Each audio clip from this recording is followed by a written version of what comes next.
Hello and welcome to another painting video. In this video, I'll be painting an Enginseer for my AdMech army. This video might be a bit of a repeat from the Skitarii video, but I'm showing a couple new things and I changed the order a little bit to get the most out of these excellent AdMech miniatures. Also, I got a new camera, so I've been trying some new setups in this video and I'm just trying to get the hang of this camera as well. Let's begin, shall we? We're already off to a great start because shooting the airbrushing step was completely out of focus. But here's what I did showing off footage of the Skitarii Ranger video. After priming the model black, I sprayed the entire model with Ushabti Bone. Then I ended with a Wraithbone Zenithal. I ended my airbrushing with covering the model entirely with aluminum metal color from Vallejo.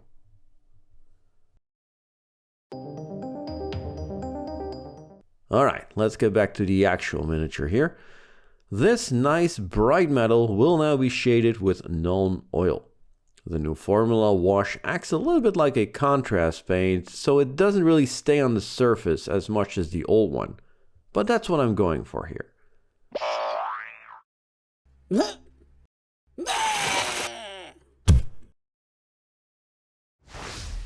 All parts of the model I want bronze, I base coat with Screaming Bell.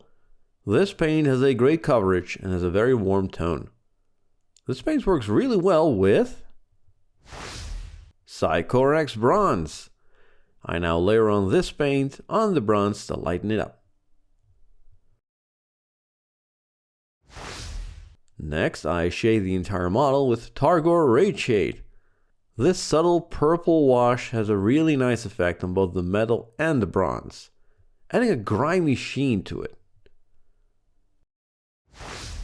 I end with a dry brush of Runefang Steel over the metal and bronze. The AdMech models are known for their intricate detail. Because of the bright metal color which is made for the airbrush, I think it works best to start here, instead of the bigger areas like the robe. But speaking of, that is exactly what we are going to do next. I base coat the entire robe with Xandri Dust. I've noticed that with this aluminum metal color, you need a good thick base paint to layer, otherwise the paint will just rub right off. Next, I layer on Ushabti Bone. I leave a bit of the previous layer showing in the recesses to create some shading. After adding a contrast paint later, this will add to some natural highlights. I layer the robes both inside and out with Screaming Skull. This will be the highlight of the cream robes and the base for the red robes. I now paint the outside of the robe with Blood Angel Red contrast paint. This is a nice bright color and will show the highlights we've built up nicely. Now for some freehanding, as the official model has a cool cog design on this robe. With Ushabti Bone, I first paint a thick line on the bottom of the robe that flows over the shoulders. Next, I paint little blocks. As you can see, I'm kind of sketching the blocks here. I go over them twice to get a good coverage. Then I go back with Blood Angel Red contrast paint to straighten the blocks.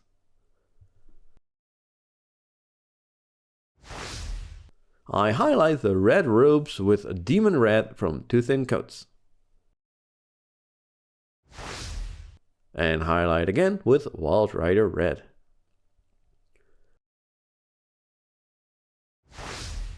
I find this step very satisfying.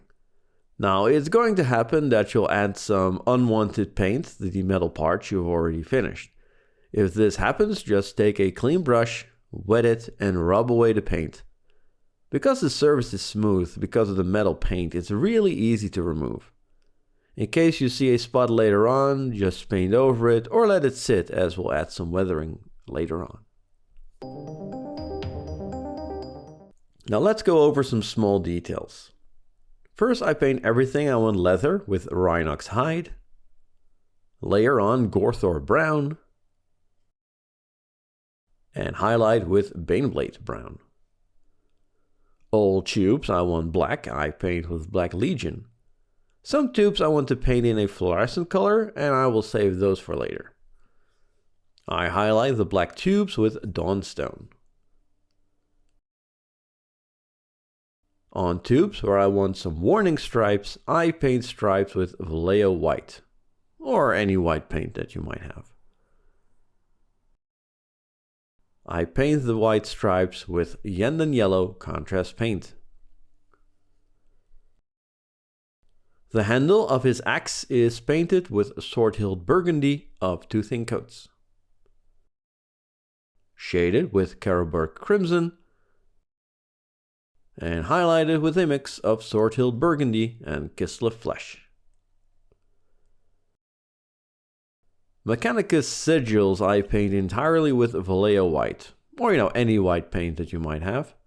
It doesn't really matter. I shade the sigil with Soulblight Grey, a very nice subtle shade for white. Apply thickly. Then, with Corvus Black, I carefully paint 1/2 of the skull and the opposite side of the cog.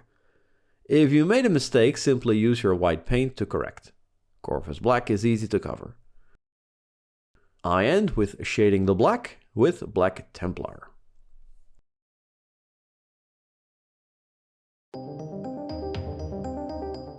I love Servo-Skulls. Who doesn't want a floating cyborg skull following you around everywhere you go? Anyways, I base coat the skull with Ushabti Bone. Shaded with Skeleton Horde. And highlight with Screaming Skull.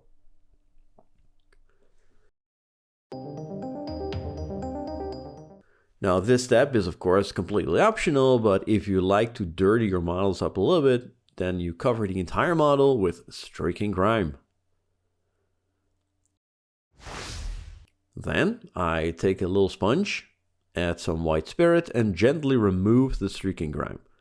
This will bring back some of the original color and leave the grime in the recesses. Because the model was painted so brightly, it won't be as dark. Also, with your dirty sponge, you can add some grimy textures on the surface by dabbing the model and let the build up streaking grime in the sponge do the work. I usually leave models to dry overnight when applying streaking grime. When I came back, I use Vallejo white to paint all the details I want to glow. Details I want to glow green, I paint with Striking Scorpion Green. And details I want blue, like lenses, I paint with Frostheart contrast paint. Then I come back with my white paint to add some light reflections on the lenses.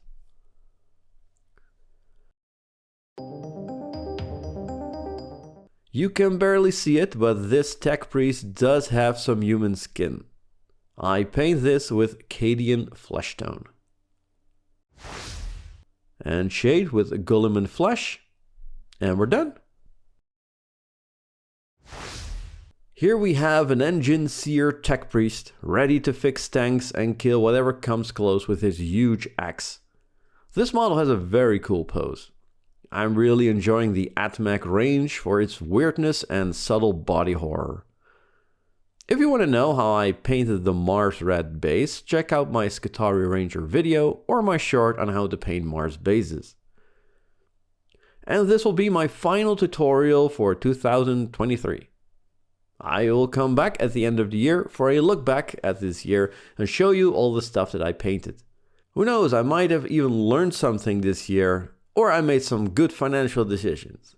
Yeah, right. In the meantime, be sure to check out my Instagram, where I will post pictures of current projects and behind the scenes stuff. But for now, thanks for watching.